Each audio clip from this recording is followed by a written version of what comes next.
বন্ধুরা, কেমন আছো সবাই? আশা করছি সবাই ভালো আছো। প্রিয় বন্ধুরা, আজকে তোমাদের জন্য নিয়ে এলাম মজাদার একটি বাস্তব ঘটনা। তাই ভিডিওটা শুরু থেকে শেষ পর্যন্ত দেখো। আশা করছি তোমরা অনেক মজা পাবা। এবার মূল ঘটনায় আসা যাক। রাত 10টা ছুঁই ছুঁই। দরজায় করাঘাত হতেই আমি গিয়ে দরজা খুলে দিলাম। দেখি ভাইয়া আসছে। আমি না দাঁড়িয়ে চলে আসতে নিলে ভাইয়া বলল, কে আপনি? আমি দুষ্টুমি করে বললাম, মারোয়ার আম্মু। তখন ভাইয়া দুষ্টুমি করে বলল, তাহলে তো আমার ছোট বউ। আমি ভাব নিয়ে বললাম, ইস, মোটেও না, বুড়োর শখ কত। আসলে উনি হচ্ছেন আমার একমাত্র দুলাভাই, আর ওনার মেয়ে সাফা আর মারুয়া মানে আমার ভাগ্নি, দুজন যমজ। ছোটজন মানে মারুয়া, সে আমাকে আম্মু বলে ডাকে, সেজন্যই দুজনে মজা করলাম। ফিরে আসার সময় ভাইয়ার দিকে এক নজর তাকাতেই লক্ষ্য করলাম ভাইয়ার হাতে অনেকগুলো কোন আইসক্রিমে। দিকপাশ না ভেবে দৌড়ে গিয়ে ভাইয়ার হাত থেকে একটা আইসক্রিম নিয়ে সাথে সাথে খেতে শুরু করে দিলাম। ভাইয়া তখন বলল, যেভাবে সাজগোজ করেছ এখন আইসক্রিমের সাথে সব খেয়ে ফেলবে। আমি তখন বললাম, খেলে খাবো, তাও আইসক্রিম হাতছাড়া করতে পারবো না। তখন ভাইয়ার বাম দিকে বাহিরের দরজাটা পুরোপুরি খুলে কেউ প্রবেশ করল। আমি খেতে খেতেই আনমনে তাকালাম সামনের ব্যক্তিকে দেখার জন্য। চোখ তুলে তাকিয়ে যাকে দেখলাম তাতে মোটেও প্রস্তুত ছিলাম না আমি। সামনের ব্যক্তিও আমাকে এখানে এভাবে দেখার জন্য প্রস্তুত ছিল না, তা দেখেই বোঝা যাচ্ছে। তার সাথে আরও 3টা ছেলে ঢুকল দরজা দিয়ে। তখন সাফা আর মারুয়া দৌড়ে এসে সেই অনাকাঙ্ক্ষিত ব্যক্তিটাকে আঁকড়ে ধরে। তখন ব্যক্তিটা ওদের দুজনকে কোলে তুলে নিয়ে বলল, মামা, তোমাদের জন্য আইসক্রিম এনেছি। মামা কথা রেখেছে তোমাদের।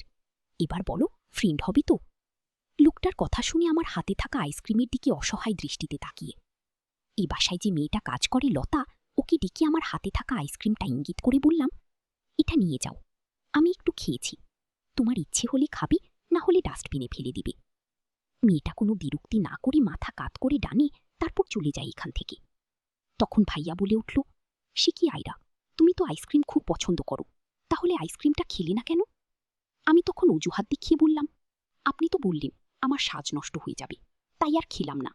এত কষ্ট করে সেজেছি, নষ্ট হতে দিই কি করে? আচ্ছা আমি যাই, আমাকে আবার ছবি তুলতে হবে।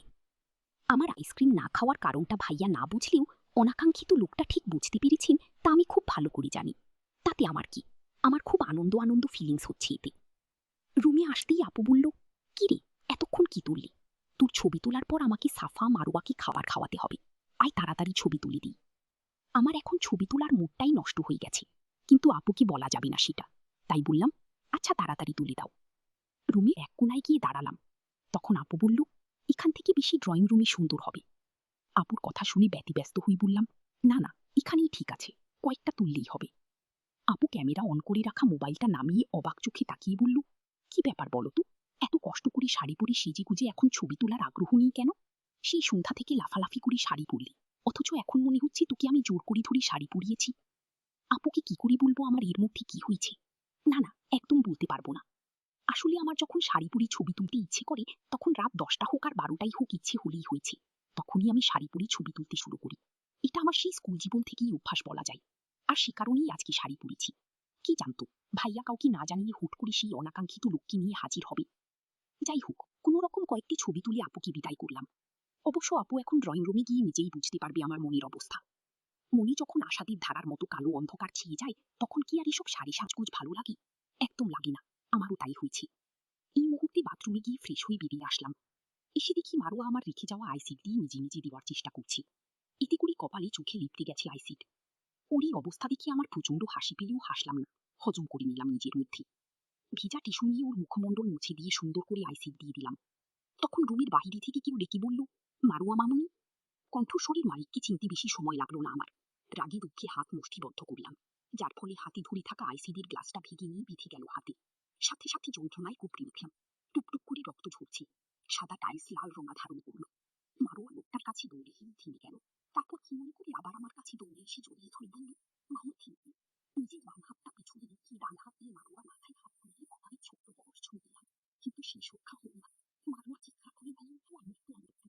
ওর কথাই বুঝতে পারলে আমি তার মুখে ছবি কথা রক্ত থেকে ফেলছে। শুধু তাই নয়, চিৎকারের শব্দ শুনতে সে পিছনে ফিরে তাকানোর সাহস হল না আমার। তাই মারুয়াকে বললাম, আম্মু, এগুলো তেমন কিছু না, তুমি বাহিরে যাও। আম্মু চেঞ্জ করবে। কিন্তু মারুয়া মানতে নারাজ।